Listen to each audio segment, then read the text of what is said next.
नमस्कार। मैं वृंदा भारद्वाज आज आपके सामने मुंशी प्रेमचंद द्वारा रचित कहानी गबन के बारे में बताने जा रही हूँ। इसके 18 भाग हम पहले ही सुन चुके हैं। आज 19 से शुरू करते हैं। 19।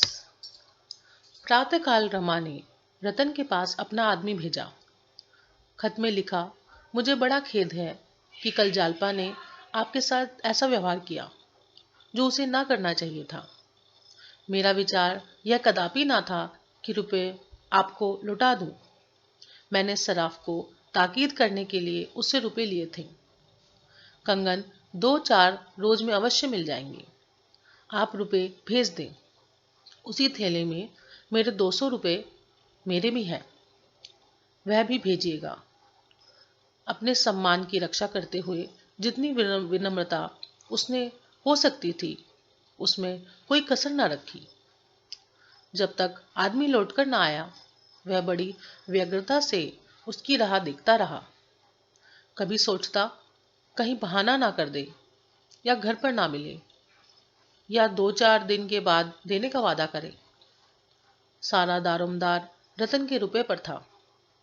अगर रतन ना साफ जवाब दे तो फिर सर्वनाश। उसकी कल्पना से ही रमा के प्राण सूख रहे थे। आखिर 9 बजे आदमी लौटा। रतन ने 200 रुपए तो दे दिए थे मगर खत का कोई जवाब ना दिया था। रमा ने निराश आंखों से आकाश की ओर देखा। सोचने लगा, रतन ने खत का जवाब क्यों नहीं दिया। मामूली शिष्टाचार भी नहीं जानती। कितनी मक्कार औरत है। रात को ऐसा मालूम होता था कि साधुता और सज्जनता की प्रतिमा ही है, पर दिल में यह गुबार भरा हुआ था। शेष रुपयों की चिंता में रमा को नहाने खाने की भी सुध न रही।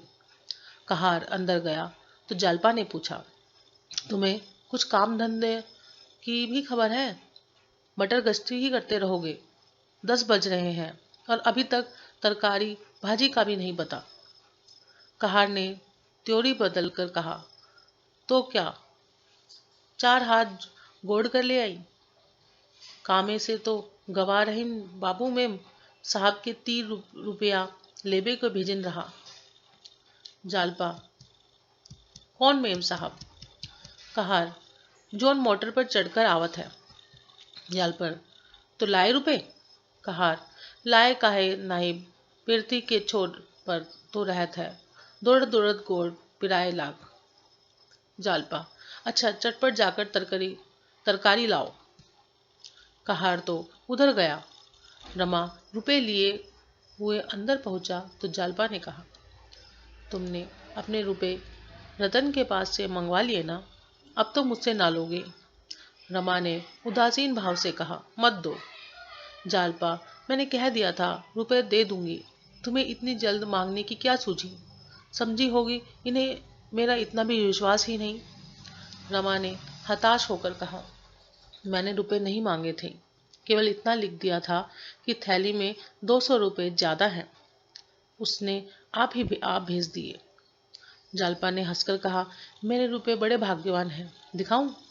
चुनकर नए रुपए रखे हैं, सब इसी साल के हैं, चमाचम। देखो तो आंखें ठंडी हो जाए। इतने में किसी ने नीचे से आवाज लगा दी, बाबूजी, सेठ ने रुपए के लिए भेजा है। दयानाथ स्नान करने अंदर आ रहे थे। सेठ के प्यादे को देखकर पूछा, कौन सेठ, कैसे रुपए? मेरे यहाँ किसी के रुपए नहीं आते। प्यादा, छोटे बाबू ने कुछ माल लिया था, साल भर हो गए, अभी तक 1 पैसा नहीं दिया। सेठ जी ने कहा है, बात बिगड़ने पर रुपए दिए तो क्या दिए, आज कुछ जरूर दिलवा दीजिए। दयानाथ ने रमा को पुकारा और बोले, देखो किस सेठ का आदमी आया है, उसका कुछ हिसाब बाकी है, साफ क्यों नहीं कर देते? कितना बाकी है इसका? रमा कुछ जवाब न देने पाया कि प्यादा बोल उठा, पूरे 700 है बाबूजी। दयानाथ की आंखें फैलकर मस्तक तक पहुंच गई। 700? क्यों जी, यह तो 700 कहता है। रमा ने टालने के इरादे से कहा, मुझे ठीक से मालूम नहीं। प्यादा, मालूम क्यों नहीं? पुर्जा तो मेरे पास है, तब से कुछ दिया ही नहीं, कम कहाँ से होगा? रमा ने प्यादे को पुकार कर कहा, चलो तुम दुकान पर, मैं खुद आता हूँ।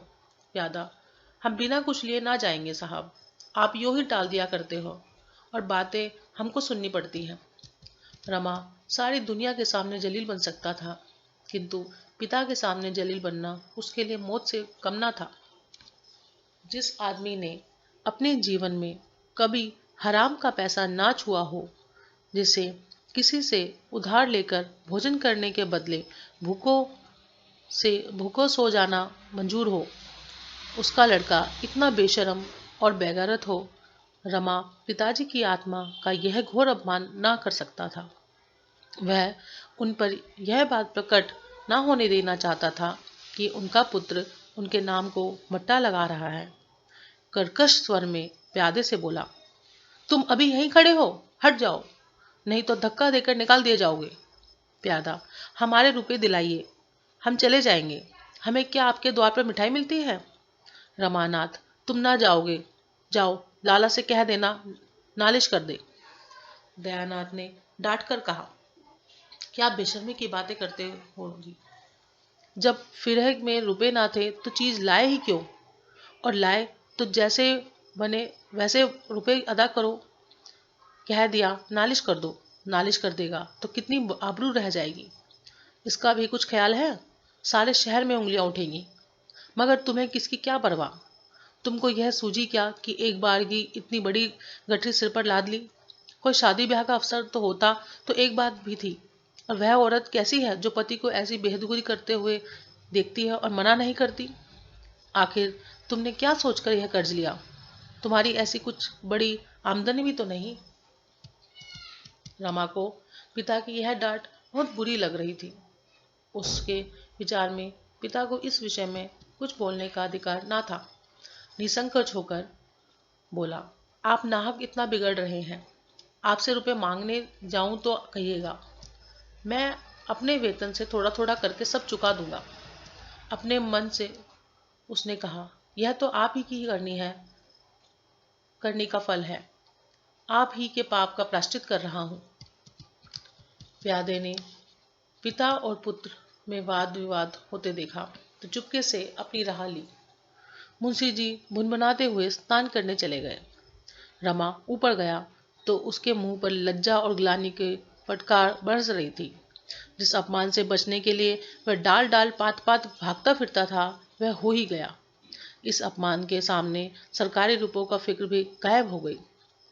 कर्ज लेने वाले बला की के हिम्मती होते हैं। साधारण बुद्धि का मनुष्य ऐसी परिस्थितियों में पड़कर घबरा उठता है, पर बेकाबबाजों के माथे पर बल तक नहीं पड़ता। रमा अभी इस कला में दक्ष नहीं हुआ था। इस समय यदि यमदूत उसके प्राण हरने आता तो वह आंखों से दौड़कर उसका स्वागत करता। कैसे क्या होगा, यह शब्द उसके एक एक रोम में निकल रहा था। कैसे क्या होगा, इससे अधिक वह इस समस्या की ओर व्याख्या न कर सकता था। यही प्रश्न एक सर्वव्यापी पिशाच की भांति उसे घूरता दिखाई देता था। कैसे क्या होगा, यदि शब्द अगणित बगुलों की भांति चारों ओर उड़ते नजर आते थे। वह इस पर विचार न कर सकता था, केवल उसकी ओर से आंखें बंद कर सकता था। उसका चित्त इतना खिन्न हुआ कि आंखें सजल हो गई। जालपा ने पूछा, तुमने तो कहा था इसके अब थोड़े ही रुपए बाकी हैं। रमा ने सिर झुकाकर कहा, यह दुष्ट झूठ बोल रहा था, मैंने कुछ रुपए दिए हैं। जालपा, दिए होते तो कोई रुपयों का तकाजा क्यों करता? जब तुम्हारी आमदनी इतनी कम थी तो गहने लिए ही क्यों? मैंने तो कभी जिद ना की थी, और मान लो मैं 2-4 बार कहती भी, तुम्हें समझ बुझाकर काम करना चाहिए था। अपने साथ मुझे भी 4 बातें सुनवा दी। आदमी सारी दुनिया से पर्दा रखता है, लेकिन अपनी स्त्री से पर्दा नहीं रखता। तुम मुझसे भी पर्दा रखते हो। अगर मैं जानती तुम्हारी आमदनी इतनी थोड़ी है तो मुझे क्या ऐसा शौक चल रहा था कि मोहल्ले भर की स्त्रियों को तांगे पर बैठा बैठा कर सैर कराने ले जाती। अधिक से अधिक यही तो होता कि कभी कभी चित दुखी हो जाता, पर यह तकाजे तो ना सहने पड़ते। कहीं नालिश कर दे तो 700 कि 1000 हो जाए। मैं क्या जानती थी कि तुम मुझसे यह छल कर रहे हो। कोई वैश्या तो नहीं कि तुम्हें नोच खसोट कर अपना घर भरना मेरा काम होता? मैं तो भले बुरे दोनों ही साथिन हूँ। भले ही मैं तुम्हें चाहे मेरी बात मत पूछो, बुरे में तो मैं तुम्हारे गले ही पड़ूंगी ना। रमा के मुख से एक शब्द ना निकला। दफ्तर का समय आ गया था। भोजन करने का अवकाश ना था। रमा ने कपड़े पहने और दफ्तर चला। जागेश्वरी ने कहा कि आप बिना भोजन के ही चले जाओगे? रमा ने कोई जवाब ना दिया और घर से निकलना ही चाहता था कि जालपा झपट कर नीचे आई। उसे पुकार कर बोली, मेरे पास जो 200 रुपए है उन्हें क्यों नहीं सराफ को दे देते? रमा ने चलते वक्त जानबूझकर जलपा से रुपए ना मांगे थे। वह जानता था जालपा मांगते ही दे देगी, लेकिन इतनी बातें सुनने के बाद अब रुपयों के लिए उसके सामने हाथ फैलाना उसे संकोच कर रहा था और भय होता था। वहीं वह फिर न उपदेश देने बैठ जाए। इसकी अपेक्षा आने वाली विपत्तियां कहीं हल्की थी। मगर जालपा ने उसे पुकारा तो कुछ आशावादी ठिठक गया और बोला, अच्छी बात है, लाओ दे दो। वह बाहर के कमरे में बैठ गया। जालपा दौड़कर ऊपर से रुपए लाई और गिन गिन कर उसकी थैली में डाल दिए। उसने समझा था रमा रुपए पाकर फूला न समाएगा, पर उसकी आशा पूरी न हुई। अभी 300 रुपए का फिक्र करनी थी। वह कहाँ से आएंगे? भूखा आदमी इच्छापूर्ण भोजन चाहता है, 2-4 फुलकों से उसकी संतुष्टि नहीं होती।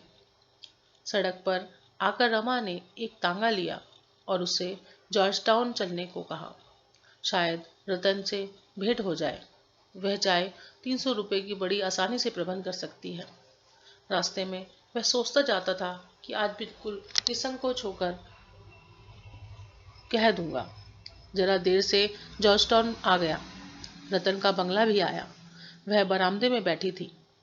रमा ने उसे देखकर हाथ उठाया। उसने भी हाथ उठाया, पर वह उसका सारा संयम टूट गया। वह बंगले में ना जा सका। तांगा सामने से निकल गया। रतन बुलाती तो वह चला जाता। वह बरामदे में ना बैठी होती तब भी शायद वह अंदर जाता, पर उसे सामने बैठ देखकर वह संकोच में डूब गया। तब जब तांगा गवर्नमेंट हाउस के पास पहुंचा तो रमा ने चुपकर कहा, चुंगी के दफ्तर चलो। तांगे वाले ने घोड़ा उधर मोड़ दिया। 11 बजते बजते रमा दफ्तर पहुंचा। उसका चेहरा उतरा हुआ था। छाती धड़क रही थी। बड़े बाबू ने जरूर पूछा होगा, जाते ही बुलाएंगे। दफ्तर में जरा भी रियायत नहीं करते। तांगे से उतरते ही उसने सबसे पहले अपने कमरे की तरफ निगाह डाली। देखा कई आदमी खड़े उसकी राह तो देख रहे हैं। वह उधर न जाकर रमेश बाबू के कमरे की ओर गया। रमेश बाबू ने पूछा, तुम अब तक कहाँ थे? खजांची साहब ने तुम्हें खोजते फिरते हैं। चपरासी मिला था। रमा ने अटकते हुए कहा, मैं घर पर ना था, जरा वकील साहब की तरफ चला गया था। एक बड़ी मुसीबत में फंस गया हूँ। रमेश, कैसी मुसीबत? घर पर तो कुशल है? रमानाथ, जी हाँ, घर पर तो कुशल है। कल शाम को यहाँ काम बहुत था। मैं उसमें ऐसा फंसा कि वक्त की कुछ खबर ही ना रही। जब काम खत्म करके उठा तो खजांची साहब चले गए थे। मेरे पास आमदनी के 800 रुपए थे। सोचने लगा इसे कहाँ रखूं। मेरे कमरे में कोई संदूक है ही नहीं। यही निश्चय किया कि साथ लेता जाऊं। 500 रुपये नकद थे, वह तो मैंने थैली में रखे। 300 रुपये के नोट जेब में रख लिए और घर जा चला। चौक में 1-2 चीज लेनी थी। उधर से होता हुआ घर पहुंचा तो नोट गायब थी। रमेश बाबू ने आंखें गाड़ कर कहा, 300 के नोट गायब हो गए? रमानाथ, जी हाँ, कोट के ऊपर की जेब में थे। किसी ने निकाल लिए। रमेश, और तुमको मारकर थैली नहीं छीन ली? रमानाथ, क्या बताऊं बाबूजी, तब से चित्त की जो दशा है वही बयान नहीं कर सकता। तब से अब तक इसी फिक्र में दौड़ रहा हूँ, कोई बंदोबस्त ना हो सका। रमेश, अपने पिता से तो कहा ही होगा ना? रमानाथ, उसका स्वभाव तो आप जानते ही हैं। रुपए तो ना देते, उल्टी डांट सुनाते। रमेश, तो फिर क्या फिक्र करोगे? रमानाथ, आज शाम तक कोई ना कोई फिक्र करूंगा ही। रमेश ने कठोर भाव धारण करके कहा, तो फिर करो ना। इतनी लापरवाही तुमसे कैसे हुई, यह मेरी समझ में नहीं आती। मेरी जेब में से तो आज तक 1 पैसा ना गिरा। आंखें बंद करके रास्ता चलते हो या नशे में? मुझे तुम्हारी बात पर विश्वास नहीं आता। सच सच बता दो, कहीं अनाप शनाप तो नहीं खर्च कर डाली? उस दिन तुमने मुझसे क्यों रुपए मांगे थे? रमा का चेहरा पीला पड़ गया। कहीं कलई तो ना खुल गई। बात बनाकर बोला, क्या सरकारी रुपया खर्च कर डालूंगा? उस दिन तो आपसे रुपए इसलिए मांगे थे कि बाबूजी को एक जरूरत आन पड़ गई थी। घर में रुपए ना थे। आपका खत मैंने उन्हें सुना दिया था। बहुत हंसे। दूसरा इंतजाम कर लिया। इन नोटों के गायब होने पर मुझे खुद आश्चर्य है। रमेश, तुम्हें अपने पिताजी से मांगते संकोच होता है तो मैं खत लिखकर मंगवा लूं। रमा ने कानों पर हाथ रखकर कहा, नहीं बाबूजी, ईश्वर के लिए ऐसा ना कीजिएगा। ऐसी ही इच्छा हो तो मुझे गोली मार दीजिए। रमेश ने एक क्षण तक कुछ सोचकर कहा, तुम्हें विश्वास है शाम तक रुपए मिल जाएंगे? रमानाथ, हाँ, आशा तो है। रमेश, तो इस थैली के रुपए जमा कर दो। मगर देखो भाई, मैं साफ साफ कह देता हूँ, अगर कल 10 बजे रुपए ना लाए तो मेरा दोष नहीं। कायदा तो यही कहता है कि मैं इसी वक्त तुम्हें पुलिस के हवाले करूं। मगर तुम अभी लड़के हो, इसलिए क्षमा करता हूँ। वरना तुम्हें मालूम है, मैं सरकारी काम में किसी प्रकार का बुरवफ नहीं करता। अगर तुम्हारी जगह मेरा भाई या बेटा होता तो भी मैं उसके साथ ऐसा ही सलूक करता, बल्कि शायद इससे भी सख्त। तुम्हारे साथ तो फिर भी बड़ी नरमी कर रहा हूँ। मेरे पास रुपए होते तो तुम्हें दे देता, लेकिन मेरी हालत तुम जानते ही हो। किसी का कर्ज नहीं रखता, ना किसी को कर्ज देता हूँ, ना किसी से लेता हूँ। कल रुपए ना आए तो बहुत बुरा होगा। मेरी दोस्ती भी तुम्हें पुलिस के पंजे से ना बचा सकेगी। मेरी दोस्ती ने आज अपना हक अदा कर दिया, वरना इस वक्त तुम्हारे हाथों मैं हथकड़िया होती। हथकड़िया, यह शब्द तीर की भांति रमा की छाती में लगा। वह सिर से पांव तक कांप गया। उस विपत्ति की कल्पना करके उसकी आंखें डबडबा गई। वह धीरे धीरे सिर झुकाकर सजा पाए हुए कैदी की भांति जाकर अपनी कुर्सी पर बैठ गया। पर यह भयंकर शब्द बीच बीच में उसके हृदय में गूंज जाता था। आकाश पर काली छटाएं छाई थी। सूर्य का कहीं पता ना था। क्या वह भी उस घटारूपी कारागार में बंद है? क्या उसके हाथों में भी हथकड़ियां हैं? अध्याय 20। रमा शाम को दफ्तर से चलने लगा तो रमेश बाबू थोड़े दौड़े हुए आए और कल रुपए लाने की ताकीद की। रमा मन में झुंझला उठा, आप बड़े ईमानदार की दुम बने हैं, ढोंगिया कहीं के। अगर आपकी जरूरत आ पड़े तो दूसरों के तलवे सहलाते गिरेंगे, पर मेरा काम है तो आप आदर्शवादी बन बैठे। यह सब दिखाने के दांत है, मरते समय इसके प्राण भी जल्दी नहीं निकलेंगे। कुछ दूर चलकर उसने सोचा, एक बार फिर रतन के पास चलूं, और ऐसा कोई ना था जिससे रुपए मिलने की आशा होती। वह जब उसके बंगले पर पहुंचा तो वह अपने बगीचे में गोल चबूतरे पर बैठी हुई थी। उसके पास ही एक गुजराती जोहरी बैठा संदूक से सुंदर आभूषण निकाल निकाल कर दिखा रहा था। रमा को देखकर मैं बहुत खुश हुई। आइए बाबू साहब, देखिए सेठ जी कैसी अच्छी अच्छी चीजें लाए हैं। देखिए हार कितना सुंदर है, इसके दाम 1200 रुपये बताते हैं। रमा ने हार को हाथ में लेकर देखा और कहा, चीज तो अच्छी मालूम होती है, दाम बहुत कहते हैं। जौहरी, बाई जी, ऐसा हार अगर कोई 2000 में ला दे तो जुर्माना कहिए। 1200 मेरी लागत बैठ गई है। रमा ने मुस्कुराकर कहा, ऐसा ना कहिए सेठ जी, जुर्माना देना पड़ जाएगा। जौहरी, बाबू साहब, हार तो 100 रुपये में भी आ जाएगा, और बिल्कुल ऐसा ही, बल्कि चमक दमक में इससे भी बढ़कर। मगर परखना चाहिए, मैंने खुद ही आपसे मोल तोल की बात नहीं की। मोल तोल अनाड़ियों से किया जाता है। आपसे क्या मोल तोल, हम लोग निरे रोजगारी नहीं हैं। बाबू साहब आदमी का मिजाज देखते हैं, और श्रीमती जी ने क्या अमीराना मिजाज में दिखलाया है कि वाह। रतन ने हार को लुब्ध नजरों से देखकर कहा, कुछ तो कम कीजिए सेठ जी, आपने तो जैसे कसम खा ली है। जौहरी, कमी का नाम ना लीजिए हुजूर, यह चीज काफी आपकी भेंट है। रतन, अच्छा अब एक बात बतला दीजिए, कम से कम इसका क्या लेंगे? जौहरी ने कुछ शब्द होकर कहा, 1200 रुपये और 12 कौड़ियाँ होंगी।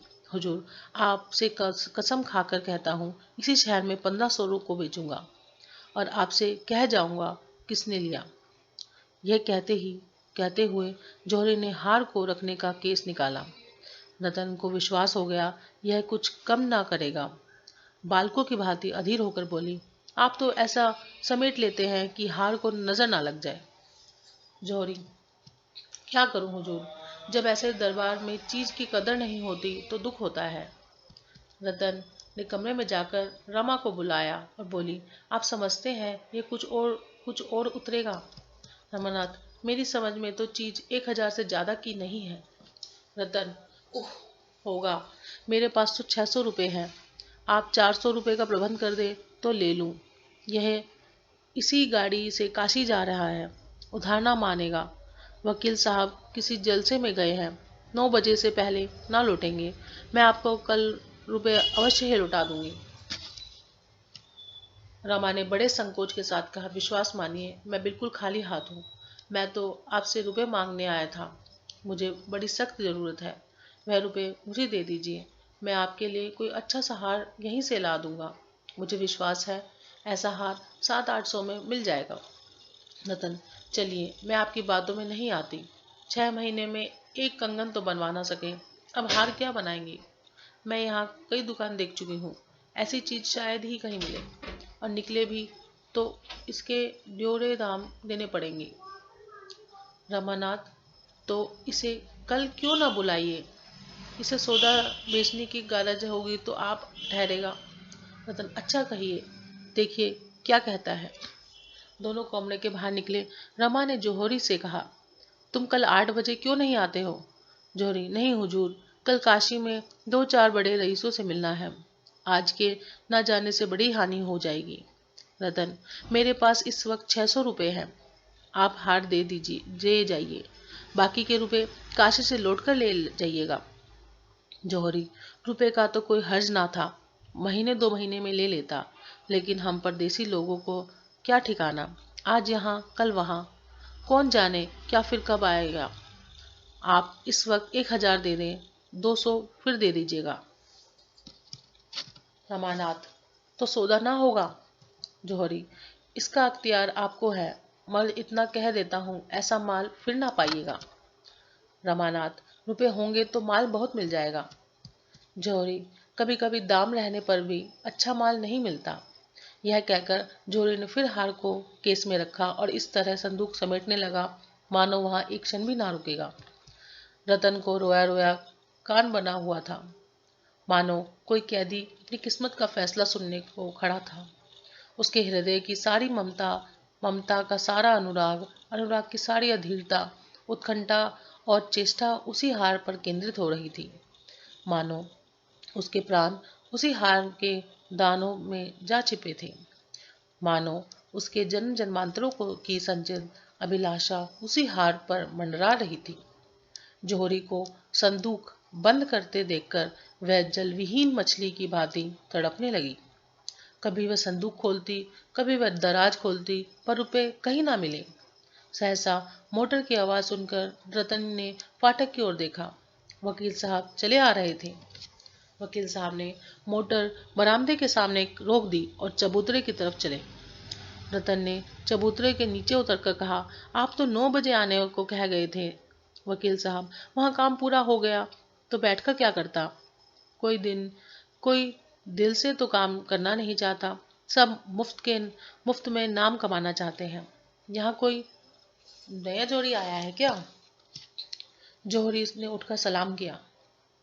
वकील साहब रतन से बोले, क्यों, तुमने कोई चीज पसंद की है?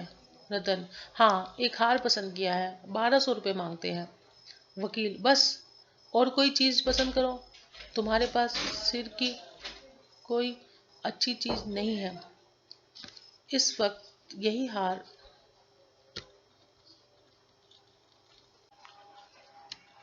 रतन, इस वक्त मैं यही एक हार लूंगी। आजकल सिर की चीजें कौन पहनता है? वकील, लेकर रख लो, पास रहेगी तो कभी पहन भी लोगी। नहीं तो कभी दूसरों को पहने देख लिया तो कहोगी मेरे पास होता तो मैं भी पहनती। वकील साहब को रतन से पति का सा प्रेम नहीं है, पिता का सा स्नेह था। जैसे कोई स्नेही पिता मेले में लड़कों से पूछ पूछ कर खिलौने लेता है, वह भी रतन से पूछ पूछ कर खिलौने लेते थे। उसके गहने भर की देर थी। उनके पास उसे प्रसन्न करने के लिए धन के सिवा और चीज ही क्या थी। उन्हें अपने जीवन में एक आधार की जरूरत थी, संदेह आधार की, जिसके सहारे वह इस जीर्ण दशा को भी जीवन जी सके, संग्राम में खड़े रह सके।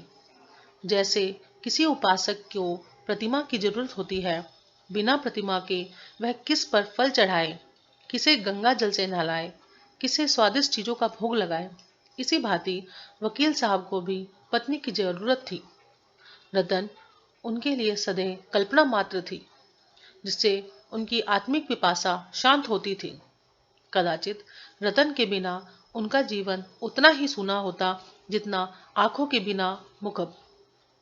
रतन ने केस में से हार निकालकर वकील साहब को दिखाया और बोली, इसके 1200 रुपए मांगते हैं। वकील साहब की निगाहों में रुपयों का मूल्य आनंददायिनी शक्ति थी। अगर हार रतन को पसंद है तो उन्हें इसकी परवाह न थी कि इसके क्या दाम देने पड़ेंगे। उन्होंने चेक निकालकर जौहरी की तरफ देखा और पूछा, सच सच बोलो, कितना लिखूं? जौहरी ने हार को उलट पलट कर देखा और हिचकते हुए बोला, 1150 कर दीजिए। वकील साहब ने चेक लिखकर उसको दिया और वह सलाम करता हुआ चलता हुआ। रतन को का मुख इस समय वसंत की प्राकृतिक शोभा की भांति विकसित था। ऐसा गर्व, ऐसा उल्लास उसके मुख पर कभी ना दिखाई दिया, मानो उसे संसार की संपत्ति मिल गई है। हार को गले में लटकाए वह अंदर चली गई। वकील साहब के आचार विचार में नई और पुरानी प्रथाओं का विचित्र मेल था। भोजन वह अभी तक किसी ब्राह्मण के हाथ का भी ना खाते थे।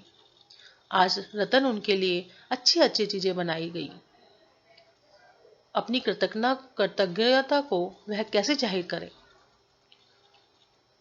रमा कुछ देर तक तो बैठा वकील साहब का यूरोप गौरव गान सुनता रहा, अंत को निराश होकर चल दिया। भाग 21।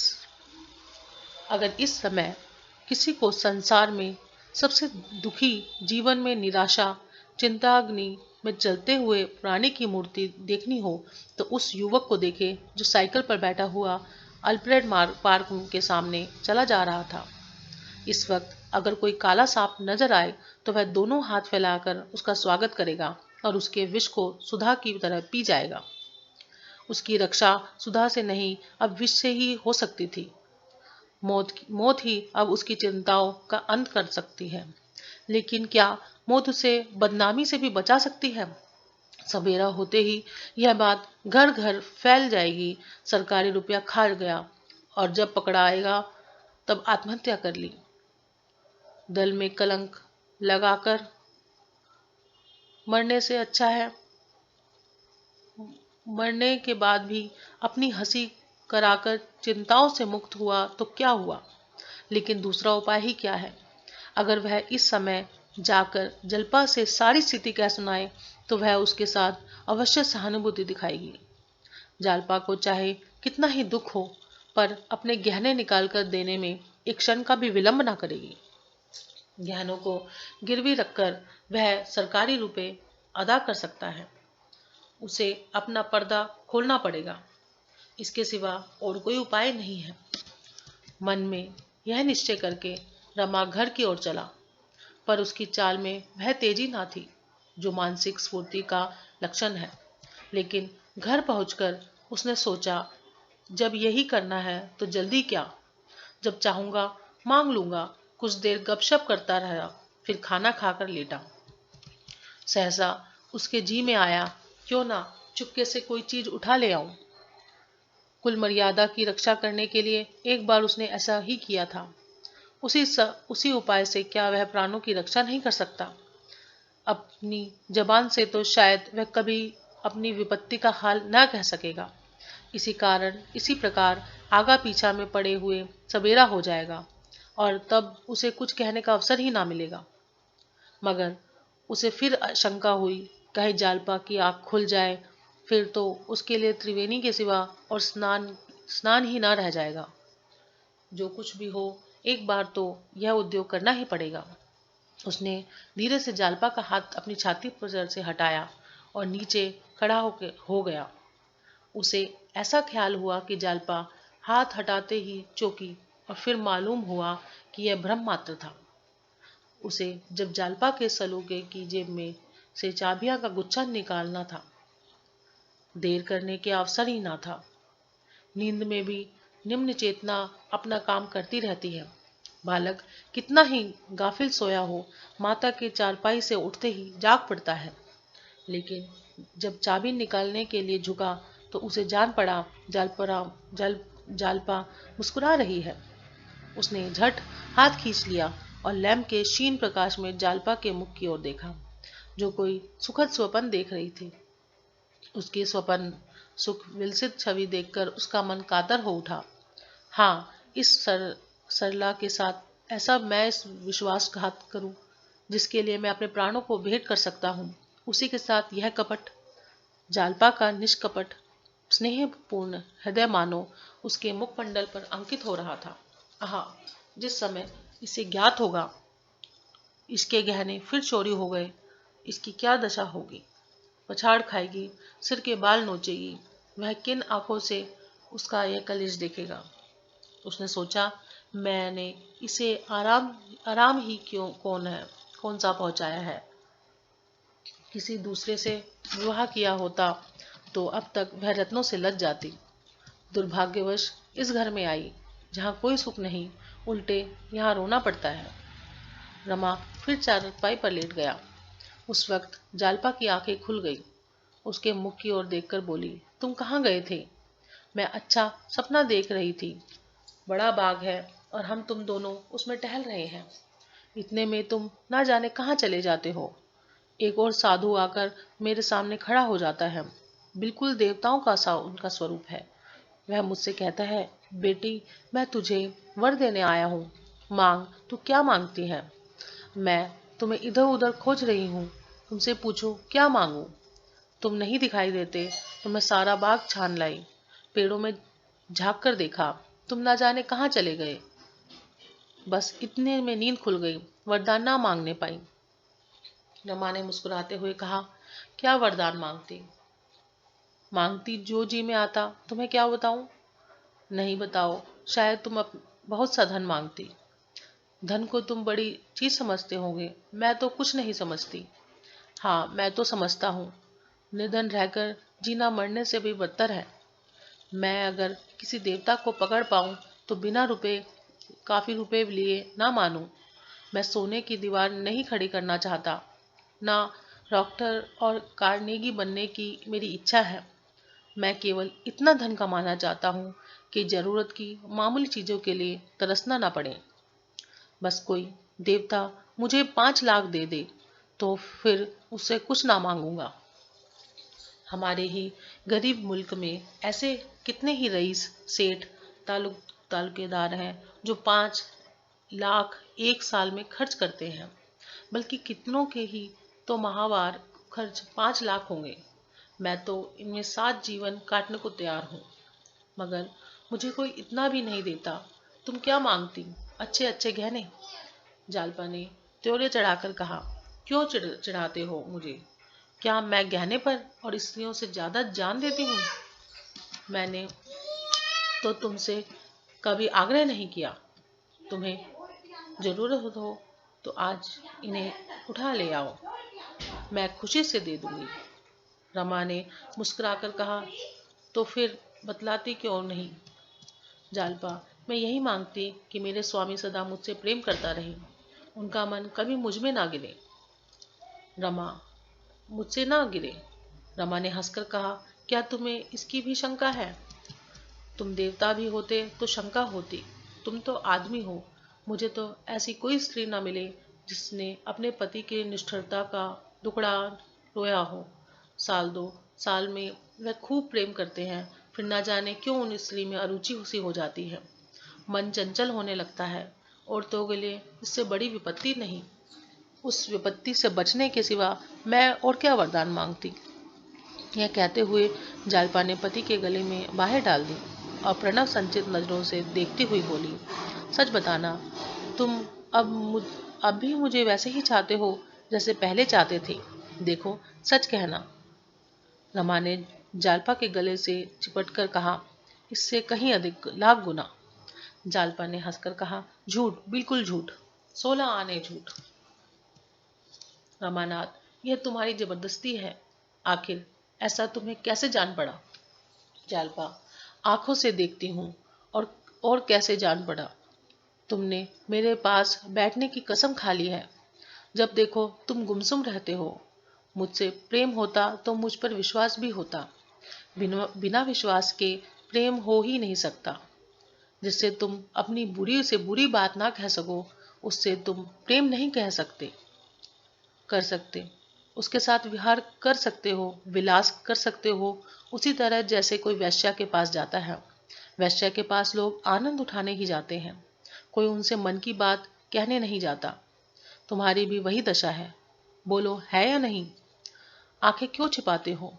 क्या मैं देखती नहीं? तुम बाहर से कुछ घबराए हुए आते हो। बातें करते समय देखती हूँ तुम्हारा मन किसी और तरफ रहता है। भोजन में भी देखती हूँ तुम्हें कोई आनंद नहीं आता। दाल गाढ़ी है या पतली, शाक कम है या ज्यादा, चावल में कनी है या पक गए, इस तरह तुम्हारी निगाहें नहीं जाती। बेगार की तरह भोजन करते हो, जल्दी से जल्दी भागने की कोशिश करते हो। क्या मैं ये सब नहीं देखती? मुझे देखना ना चाहिए। मैं विलासिनी हूँ। इसी रूप में तो तुम मुझे देखते हो। मेरा काम है विहार करना, विलास करना, आनंद करना। मुझे तुम्हारी चिंताओं से मतलब, मगर ईश्वर ने वैसा हृदय नहीं दिया। क्या करूं? मैं समझती हूँ, जब मुझे इस जीवन ही व्यतीत करना है, जब मैं केवल तुम्हारे मनोरंजन की ही वस्तु हूँ, तो क्यों अपनी जान विपत्ति में डालूं? जालपा ने रमा से कभी दिल खोलकर बात ना की थी। वह इतनी विचारशील है, उसने अनुमान ही ना किया था। वह उसे वास्तव में रमणी ही समझता था। अन्य पुरुषों की भांति वह भी पत्नी को इसी रूप में देखता था। वह उसके यौवन पर मुग्ध था। उसकी आत्मा का स्वरूप देखने की कभी चेष्टा ही ना की। शायद वह समझता था, इससे आत्मा है ही नहीं। अगर वह रूप लावण्य की राशि ना होती तो कदाचित वह उससे बोलना भी पसंद ना करता। उसका सारा आकर्षण, उसकी सारी आसक्ति केवल उसके रूप पर ही थी। वह समझता था, जालपा इसी से ही प्रसन्न होती है। अपनी चिंताओं के बोझ से वह उसे दबाना नहीं चाहता था। पर आज उसे ज्ञात हुआ, जालपा उतनी ही चिंतनशील है जितना वह खुद था। इस वक्त उसे अपना मनोव्यथा कह डालने का बहुत अच्छा अवसर मिला। पर हाय संकोच, इसमें फिर उसकी जबान बंद कर दी। जो बातें वह इतने दिनों पर छिपाए हुए बैठा था, वह अब कैसे कहे? क्या ऐसा करना जालपा के आरोपित आक्षेपों को स्वीकार करना ना होगा? हाँ, उसकी आंखों से आज भ्रम का पर्दा उठ गया। उसे ज्ञात हुआ कि विलास पर प्रेम का निर्माण करने की चेष्टा करना उसका ज्ञान था। रमा इन्हीं विचारों में पड़ा पड़ा सो गया। उस समय आधी रात से ऊपर गुजर गई। सोया हुआ तो इसी सबब में था कि बहुत सवेरे उठ जाऊंगा, पर नींद ना खुली तो कमरे में धूप की किरणें आकर उसे जगा रही थी। वह चटपट उठा, बिना मुंह धोए कपड़े पहनकर जाने को तैयार हो गया। वह रमेश बाबू के पास जाना चाहता था और अब उसे यह कथा कहनी पड़ेगी। स्थिति का पूरा ज्ञान हो जाने पर वह कुछ ना कुछ सहायता करने पर तैयार हो जाएंगे।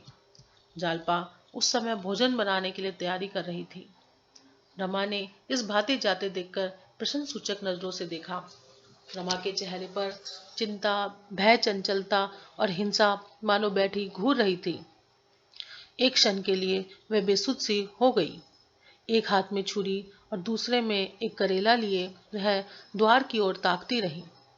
यह बात क्या है? उसे कुछ बताना क्यों नहीं है?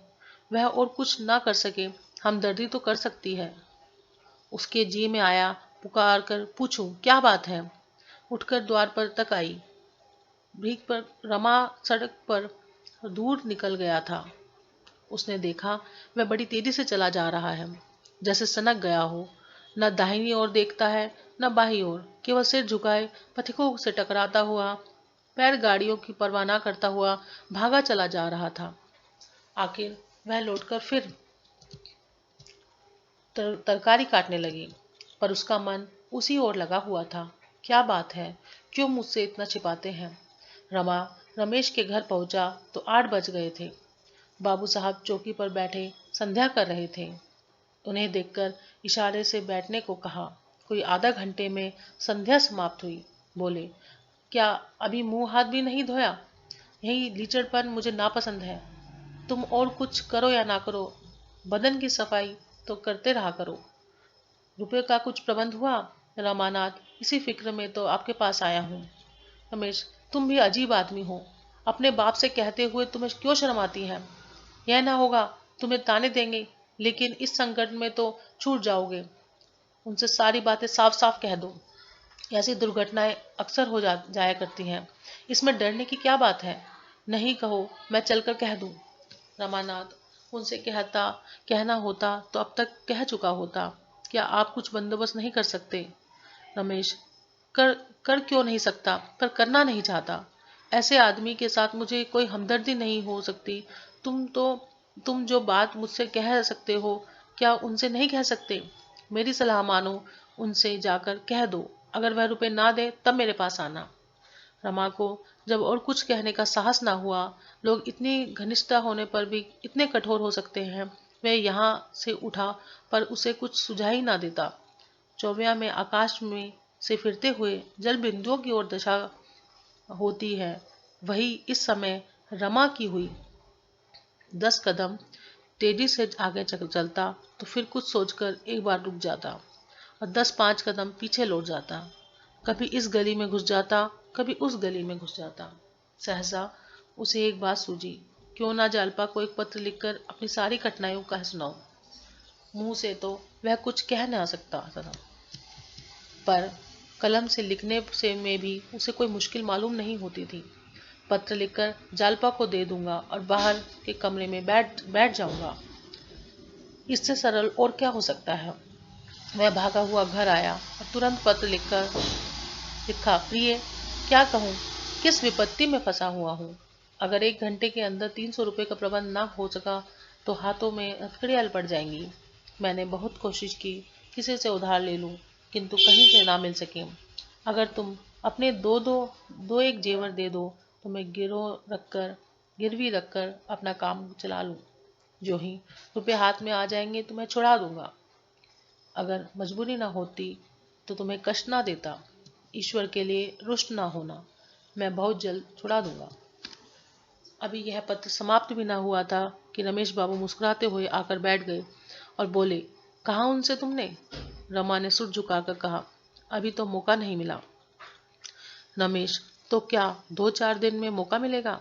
मैं डरता हूँ कहीं आज भी तुम यूं ही खाली हाथ न चले जाओ, नहीं तो गजब हो जाएगा।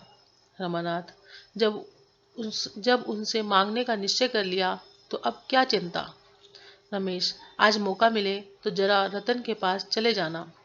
उस दिन मैंने कितना जोर देकर कहा था, लेकिन मालूम होता है तुम भूल गए।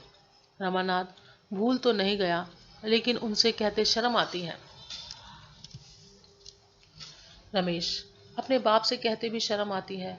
अगर अपने ही लोगों से संकोच न होता तो आज हमारी यह दशा क्यों होती। रमेश, बाबू चले गए तो रमा ने पत्र उठाकर जेब में डाला और उसे जालपा को देने का निश्चय करके घर में गया। जालपा आज किसी महिला के घर जाते हुए तैयार थी। थोड़ी देर हुई, बुलावा आ गया। उसने अपनी सबसे सुंदर साड़ी पहनी थी। हाथों में जड़ाऊ कंगन शोभा दे रहे थे। गले में चंद्रहार, आईना सामने रखे हुए, कानों में झुमके पहन रही थी।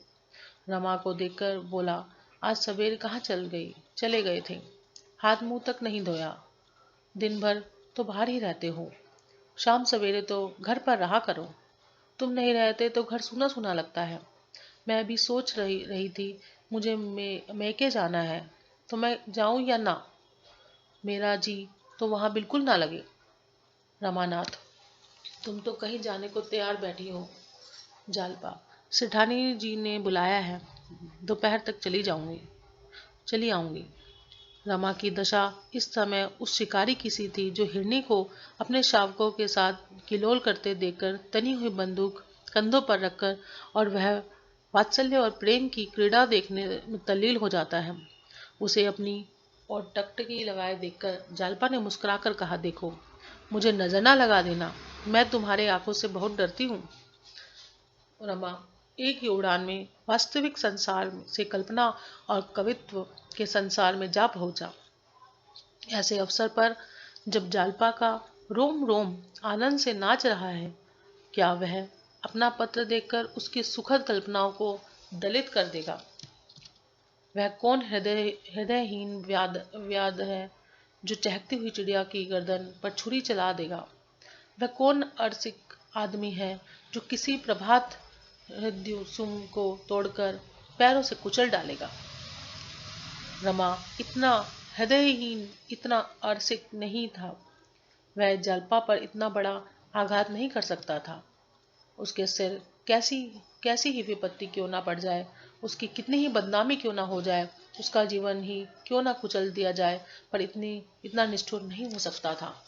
उसने अनुरक्त होकर कहा, नजर तो ना लगाऊंगा, हाँ, हृदय से लगा लूंगा।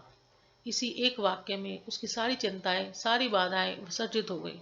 स्नेह संकोच की वेदी पर उसने अपने को भेंट कर दिया। इस अपमान के सामने जीवन के और सारे कलेश तुच्छ थे। इस समय उसकी दशा उस बालक की सी थी जो घोड़े पर नश्तर की क्षणिक पीड़ा ना सहकर उसके फटकने, नासूर पड़ने, वर्षों खाट पर पड़े रहने और कदाचित प्राणांत हो जाने के भय को भी भूल जाता है। जालपा नीचे जाने लगी तो रमा ने कातर होकर उसे गले से लगा लिया और इस तरह भींच भींच कर उसे आलिंगन करने लगा मानो यह सौभाग्य उसे फिर ना मिलेगा। कौन जानता है यही उसका अंतिम आलिंगन हो। उसके करपाश मानो रेशम के सहस्त्रों तारों से संगठित होकर जालपा से चिपट गए थे, मानो कोई मरणासन कृपण अपने कोष की कुंजी मुट्ठी में बंद किए हो और प्रतिक्षण मुट्ठी कठोर पड़ती जाती हो। क्या मुट्ठी को बलपूर्वक खोल देने से ही उसके प्राण न निकल जाएंगे? सहसा जालपा बोली, मुझे कुछ रुपए तो दे दो, शायद वहां कुछ जरूरत पड़े। रमा ने चौंक कर कहा, रुपए? रुपए तो इस वक्त नहीं है। जालपा, है, मुझे बहाना कर रहे हो, बस मुझे 2 रुपए दे दो, और ज्यादा नहीं चाहती। यह कहकर उसने रमा की जेब में हाथ डाल दिया और कुछ पैसे के साथ वह पत्र भी निकाल लिया। रमा ने हाथ बढ़ाकर पत्र को जालपा से छीनने की चेष्टा करते हुए कहा, कागज मुझे दे दो, सरकारी कागज है। जालपा, किसका खत है? जालपा ने किए हुए पुर्जे को खोलकर कहा, यह सरकारी कागज है, झूठे के नहीं, झूठे कहीं के, तुम्हारा ही लिखा है। रमानाथ, दे दो, क्यों परेशान करती हो? रमा ने फिर कागज छीन लेना चाहा, पर जालपा ने हाथ पीछे उधर कर कहा, मैं बिना पढ़े ना दूंगी। कह दिया, ज्यादा जिद करोगे तो फाड़ डालूंगी। रमानाथ, अच्छा, फाड़ डालो। जालपा, तब तो मैं जरूर पढ़ूंगी। उसने 2 कदम पीछे हटकर फिर खत को खोला और पढ़ने लगी। रमा ने फिर उसके हाथ से कागज छीनने की कोशिश नहीं की। उसे जान पड़ा आसमान फट पड़ा है, मानो कोई भयंकर जंतु उसे निगलने के लिए बढ़ा चला जाता है। वह धड़ धड़ करता हुआ ऊपर से उतरा और घर के बाहर निकल गया। कहा, अपना मुंह छिपा लेकर कहाँ छिप जाऊं कि कोई उसे देख ना सके। उसकी दशा वही थी जो किसी नंगे आदमी की होती है। वह सिर से पांव तक कपड़े पहने हुए भी नंगा था। आह! सारा पर्दा खुल गया। उसकी सारी कपट लीला खुल गई। जिन बातों को छिपाने के लिए उसने इतने दिनों चेष्टा की, जिसने गुप्त रखने के लिए उसने कौन कौन सी कठिनाइयां नहीं झेली, उन सबों ने आज मानो उसके मुंह पर कालिक पोत दी। वह अपनी दुर्गति अपनी आंखों से नहीं देख सकता। जालपा की सिसकियां, पिता की झिड़कियां, पड़ोसियों की कानाफूसियां सुनने की अपेक्षा मर जाना ही कहीं आसान होगा। जब कोई संसार में ना रहेगा तो उसे इसकी क्या परवाह होगी। कोई उसे क्या क्या कर सकता है। हाय, केवल 300 रुपए के लिए उसका सर्वनाश हुआ जा रहा था, लेकिन ईश्वर का इच्छा है तो वह कर भी क्या सकता था। प्रियजनों की नजरों से फिरकर जिए तो क्या जिए। जालपा उसे कितना नीच, कितना कपटी, कितना धूर्त, कितना कपोड़िया समझ रही थी होगी। क्या वह अपना मुंह दिखा सकता है। क्या संसार में कोई ऐसी जगह नहीं जहां वह नए जीवन में सूत्रपात कर सके, जहां वह संसार से अलग थलग सबके मुंह तोड़ मोड़कर अपना जीवन काट सके, जहां वह इस तरह छिप जाए कि पुलिस उसका पता ना पा सके। गंगा की गोद के सिवा ऐसी जगह और कहीं थी। अगर जीवित रहा तो महीने 2 महीने में अवश्य ही पकड़ लिया जाएगा। उस समय उसकी क्या दशा होगी। वह हथकड़ियां और बेड़ियां पहने अदालत में खड़ा होगा। सिपाहियों का एक दल उसके ऊपर सवार होगा। सारे शहर के लोग उसका तमाशा देखने आएंगे। जालपा भी आएगी, रतन भी जाएगी। उसके पिता, संबंधी, मित्र, अपने पराये सभी भिन्न भिन्न भावों से उसकी दुर्दशा तमाशा देखेंगे। नहीं, वह अपनी मिट्टी को यूं ना करेगा। इससे कहीं अच्छा है कि वह डूबकर मर जाए। मगर फिर ख्याल आया कि जालपा किसकी होकर रहेगी। हाय, मैं अपने साथ उसे भी ले डूबा। बाबूजी और अम्मा जी तो रो रो कर सब्र कर लेंगे, पर उसकी रक्षा कौन करेगा। क्या वह छिपकर नहीं रह सकता। क्या शहर से दूर किसी छोटे से गांव में अज्ञातवास नहीं कर सकता। संभव है कभी जालपा को उस पर दया आ जाए और उसके अपराधों को क्षमा कर दे। संभव है उसके पास धन भी हो जाए, पर असंभव है कि वह उसके सामने आंखें सीधी कर सके। ना जाने किस समय उसकी क्या दशा होगी। शायद मेरे पत्र का आशय समझ गई हो। शायद परिस्थितियों को उसे कुछ ज्ञान हो गया हो। शायद उसने अम्मा को मेरा पत्र दिखाया हो और दोनों घबराई हुई मुझे खोज रही हूँ। शायद पिताजी को बुलाने के लिए लड़कों को भेजा गया हो। चारों तरफ मेरी तलाश हो रही होगी। कहीं कोई इधर भी ना आ जाता हो। कदाचित मौत को देखकर भी वह इस समय इतना भयभीत न होता जितना किसी परिचित को देखकर। आगे पीछे चौकन्नी आंखों से ताकता हुआ वह उस जलती हुई धूप में चला जा रहा था। कुछ खबर न थी किधर। सहसा रेल की सीटी सुनकर वह चौंक पड़ा। अरे, मैं इतनी दूर निकल आया हूँ। रेलगाड़ी सामने खड़ी थी। उसे उस पर बैठ जाने की प्रबल इच्छा हुई, मानो उसमें बैठते ही यह सारी बाधाओं से मुक्त हो जाएगा। मगर जेब में रुपए ना थे। उंगली में अंगूठी पड़ी हुई थी। उसने कुलियों के जमादार को बुलाकर कहा, कहीं ये अंगूठी बिकवा सकते हो? 1 रुपया तुम्हें दूंगा। मुझे गाड़ी में जाना है। रुपए लेकर घर में चला था, पर मालूम था कहीं फिर गए। फिर लौटकर जाने में गाड़ी ना मिलेगी और बड़ा भारी नुकसान हो जाएगा। जमादार ने उसे सिर से पांव तक देखा, अंगूठी ली और स्टेशन के अंदर चला गया। रमा टिकट घर के सामने टहलने लगा। आंखें उसकी ओर लगी हुई थी। 10 मिनट गुजर गए और जमादार का कहीं पता नहीं लगा। अंगूठी लेकर वह कहीं गायब हो गया था। स्टेशन के अंदर जाकर उसे खोजने लगा। एक कुली से उसने पूछा, जमादार कहाँ है? रमा ने जबान दांतों से काट ली। नाम तो पूछा ही नहीं, बतलाए क्या? इतने में गाड़ी ने सीटी दी। रमा अधीर उठा, समझ गया जमादार चरका दिया। बिना टिकट लिए गाड़ी में आ बैठा। मन में निश्चय कर लिया, साफ कह दूंगा मेरे पास टिकट नहीं है। अगर उतरना भी पड़ा तो यहाँ से 10-5 कोस में चला जाऊंगा। गाड़ी चल दी। उस वक्त रमा को अपनी दशा पर रोना आ रहा था।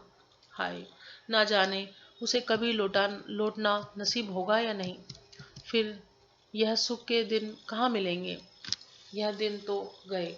हमेशा के लिए। इसी तरह सारी दुनिया से मुंह छिपाए वह एक दिन मर जाएगा। कोई उसकी लाश पर आंसू बहाने वाला भी ना होगा। घर वाले भी रो धोकर चुप हो जाएंगे। केवल थोड़े संकोच के कारण उसकी यह दशा हुई। उसके शुरू शुरू ही से जालपा से अपनी सच्चाई हालत कह दी होती तो आज उसे मुंह पर कालिक लगाकर क्यों भागना पड़ता। मगर कहता कैसे, वह अपने को अभागिन न समझने लगती। कुछ ना सही कुछ दिन उसने जालपा को सुखी रखा। उसकी लालसाओं की हत्या तो ना होने दी। रमा के संतोष के लिए अब इतना ही काफी था। अभी गाड़ी चलने 10 मिनट भी ना बीते होंगे। गाड़ी का दरवाजा खुला और टिकट बाबू अंदर आए। रमा के चेहरे पर हवाइयां उड़ने लगी। एक क्षण में वह उसके पास आ जाएगा। इतने आदमियों के सामने उसे कितना लज्जित होना पड़ेगा। उसका कलेजा धक धक करने लगा। जो जो टिकट बाबू उसके समीप आता उसकी नाड़ी की गति तीव्र हो जाती। आखिर वह सिर पर बला आ ही गई। टिकट बाबू ने पूछा, आपका टिकट? रमा ने जरा सावधान होकर कहा, मेरा टिकट तो कुलियों के जमादार के पास ही रह गया। उसे टिकट लाने के लिए रुपए दिए थे, ना जाने किधर निकल गया। टिकट बाबू को यकीन न आया। बोला, मैं यह कुछ नहीं जानता। आपको अगले स्टेशन पर उतरना होगा। आप कहाँ से जा रहे हैं? रमानाथ, सफर तो बड़ी दूर का है, कलकत्ता तक जाना है। टिकट बाबू, आगे के स्टेशन पर टिकट ले लीजिएगा। रमानाथ, यही तो मुश्किल है। मेरे पास 50 का नोट था। खिड़की पर बड़ी भीड़ थी। मैंने नोट उस जमादार को टिकट लाने के लिए दिया, पर वह ऐसा गायब हो गया, लौटा ही नहीं। शायद आप उसे पहचानते हो। लंबा लंबा चेचकरू आदमी है। टिकट बाबू, इस विषय में आप लिखा पढ़ी कर सकते हैं, मगर बिना टिकट के जा नहीं सकते। रमा ने विनीत भाव से कहा, भाई साहब, आपसे क्या छिपाऊं, मेरे पास और रुपए नहीं हैं। आप जैसा मुनासिब समझे करें। टिकट बाबू, मुझे अफसोस है बाबू साहब, कायदे से मजबूर हूँ। कमरे के सारे मुसाफिर आपस में कानाफूसी करने लगे। तीसरा दर्जा था। अधिकांश मजदूर बैठे हुए थे, जो मजदूरी की टोह में पूरब जा रहे थे। वे एक बाबू जाति के प्राणी को इस भांति अपमानित होते देखकर आनंद पा रहे थे। शायद टिकट बाबू ने रमा को धक्का देकर उतार दिया होता तो और भी खुश होते। रमा को जीवन में इतनी झेप न हुई थी। चुपचाप सिर झुकाए खड़ा था। अभी तो जीवन की नई यात्रा का आरंभ हुआ है। ना जाने आगे क्या क्या विपत्तियां झेलनी पड़ेंगी, किस किस के हाथों धोखा दिखाना पड़ेगा। उसके जी में आया, गाड़ी से पैदल ही चलूं, इस छीछाले दर्द से तो मर जाता तो ही अच्छा था। उसकी आंखें भर आई। उसने खिड़की से सिर बाहर निकाल लिया और रोने लगा। सहसा एक बूढ़े आदमी ने, जो उसके पास ही बैठा हुआ था, पूछा, कलकत्ता में कहाँ जाओगे बाबूजी? रमन ने समझा वह गवार मुझे बना रहा है। झुंझलाकर बोला, तुमसे मतलब मैं कहीं भी जाऊं। बूढ़े ने उपेक्षा पर कुछ भी ध्यान न दिया। बोला, मैं भी वहीं चलूंगा, हमारा तुम्हारा साथ हो जाएगा। फिर धीरे से बोला, किराए के रुपए मुझसे ले लो, वहां दे देना। जब रमा ने उसकी ओर ध्यान से देखा तो कोई 60-70 साल का भूला आदमी था। मांस तो क्या, हड्डियां तक फूल गई थी। मूछ और सिर के बाल मुंडे हुए थे। एक छोटी सी बच्ची के सिवा उसके पास कोई आसपास भी ना था। रमा को अपनी ओर ताकते देखकर वह बोला, आप हॉबिट की उतरेंगे या फिर कहीं और जाएंगे? रमा ने एहसान के भार से दबकर कहा, बाबा, आगे मैं उतर पड़ूंगा, रुपए का कोई बंदोबस्त करके ही फिर रहूंगा। बूढ़ा, तुम्हें कितने रुपए चाहिए? मैं भी तो वही चल रहा हूँ, जब चाहे दे देना। क्या मेरे पास 10-5 रुपए लेकर तुम भाग जाओगे? कहाँ घर है? रमानाथ, यही प्रयाग में ही रहता हूँ। बूढ़े ने भक्ति के भाव से कहा, मान्य है, प्रयाग धन्य है। मैं भी त्रिवेणी का स्नान करके आ रहा हूँ। सचमुच देवताओं की पुरी है, तो के रुपए निकालूं? रमा ने सकुचाते हुए कहा, मैं चलते ही चलते रुपये न दे सकूंगा, यह समझ लो। बूढ़े ने सरल भाव से कहा, अरे बाबूजी, मेरे 10-5 रुपए लेकर तुम भागे थोड़ी जाओगे। मैंने तो देखा प्रयाग के पंडे यात्रियों को बिना खिलाए लिखाए पढ़ाए रुपए दे देते हैं। 10 रुपए में तुम्हारा काम चल जाएगा। रमा ने सिर झुकाकर कहा, हाँ, इतने बहुत हैं। टिकट बाबू को किराया देकर रमा सोचने लगा, ये बूढ़ा कितना सरल, कितना परोपकारी, कितना निष्कपट जीव है। जो लोग सभ्य कहलाते हैं उनमें कितने आदमी ऐसे निकलेंगे जो बिना जान पहचान किसी यात्री का उधार ले। गाड़ी के और मुसाफिर भी बूढ़े को श्रद्धा की नजरों से देखने लगे। रमा को बूढ़े की बातों से मालूम हुआ कि वह जाति का खटिक है। कलकत्ता में उसकी शाक भाजी की दुकान है। रहने वाला तो बिहार का है, पर 40 साल से कलकत्ता में ही रोजगार कर रहा है। देवी दीन नाम है। बहुत दिनों से तीर्थ यात्रा की इच्छा थी। बद्रीनाथ की यात्रा करके लौटा जा रहा है। रमा ने आश्चर्य से पूछा, तुम बद्रीनाथ की यात्रा कर आए? वहां तो पहाड़ों पर बड़ी बड़ी चढ़ाइयां हैं। देवी दीन, भगवान की दया होती है तो सब कुछ हो जाता है बाबूजी, उनकी दया चाहिए। रमानाथ, तुम्हारे बाल बच्चे तो कलकत्ता में ही होंगे? देवी दीन ने रूखी हंसी हंसकर कहा, बाल बच्चे तो सब भगवान के घर चले गए। 4 बेटे थे, 2 का ब्याह हो गया, सब चल दिए। मैं बैठा हुआ हूँ। मुझी से तो सब पैदा हुए थे। अपने बोए हुए बीज को किसान ही काटता है। यह कहकर वह फिर हंसा। जरा देर बाद बोला, बुढ़िया अभी जीती है, देखे हम दोनों में से कौन पहले जाता है। वह कहती है, पहले मैं जाऊंगी। मैं कहता हूँ, पहले मैं जाऊंगा। देखो किसकी टेक रहती है। बन पड़ा तो तुम्हें दिखाऊंगा। अब अब भी गहने पहनती है। सोने की बालियां और सोने की हंसली पहने दुकान पर बैठी रहती है। जब जब कहा कि चल तीर्थ करावे तो बोली, तुम्हारे तीर्थ के लिए क्या दुकान मिट्टी मिट्टी में मिला दूं। यह है जिंदगी का हाल। आज मरे कि कल मरे, मगर दुकान ना छोड़ेगी। ना कोई आगे ना कोई पीछे, ना कोई रोने वाला ना कोई हंसने वाला, मगर माया बनी हुई है। अब भी एक ना एक गहना बनवाती रहती है। ना जाने कब उसका पेट भरेगा। सब घरों का यही हाल है। जहाँ देखो हाय गहने, हाय गहने। गहने के पीछे जान दे दे। घर के आदमियों को भूखा मारे घर की चीजें बेचेंगे, और कहाँ तक कहूँ, अपनी आबरू तक बेच दें। छोटे बड़े अमीर गरीब सबका यही रोग है। कलकत्ता में कहाँ काम करते हो भैया? रमानाथ, अभी तो जा रहा हूँ, देखो कोई नौकरी चाकरी मिलती है या नहीं। देवी दीन, तो फिर मेरे ही घर ठहरना। 2 कोठरियां हैं, सामने दलान है, एक कोठरी ऊपर है। आज बेचूं तो 10,000 मिले। एक कोठरी तुम्हें दे दूंगा। जब कहीं काम मिल जाए तो अपना घर ले लेना। 50 साल हुए घर से भागकर हावड़े गया था। तब से सुख भी देखे दुख भी देखे। अब मना रहा हूँ, भगवान ले चलो। हाँ, बुढ़िया को अमर कर दो, नहीं तो उसकी दुकान कौन लेगा, घर कौन लेगा और गहने कौन लेगा। यह कहकर देवी दीन फिर हंसा। वह इतना हंसोड़ा, इतना प्रसन्नचित्त था कि रमा को आश्चर्य हो रहा था। बेबात की बात पर हंसता था। जिस बात पर और लोग रोते हैं उस पर उसे हंसी आती थी।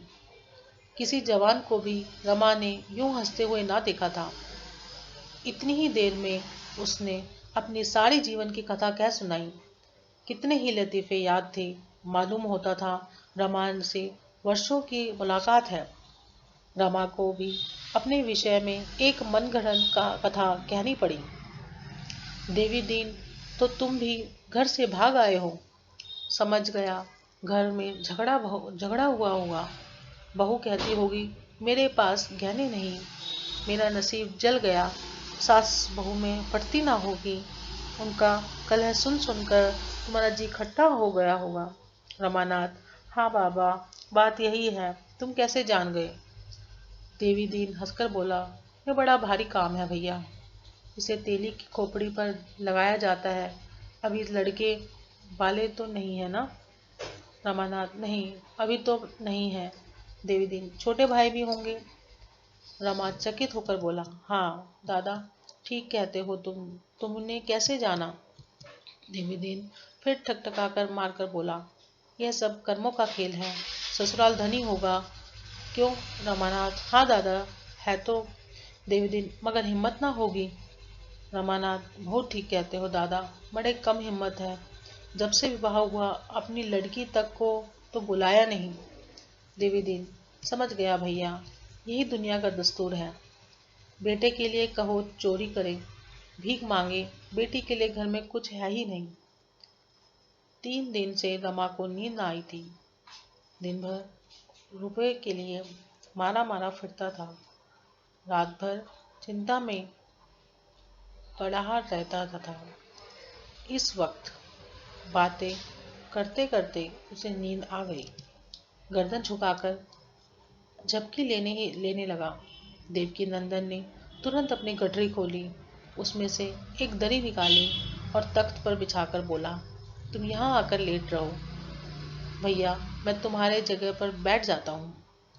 रमा लेटा रहा और देवीदीन बार बार उसे स्नेह भरी आंखों से देखता रहा, मानो उसका पुत्र कहीं परदेश से लौटा हो। शेष हम अगले भाग में सुनेंगे। अगर आपको कहानी अच्छी लगी हो तो इसे लाइक और सब्सक्राइब जरूर कीजिएगा। धन्यवाद।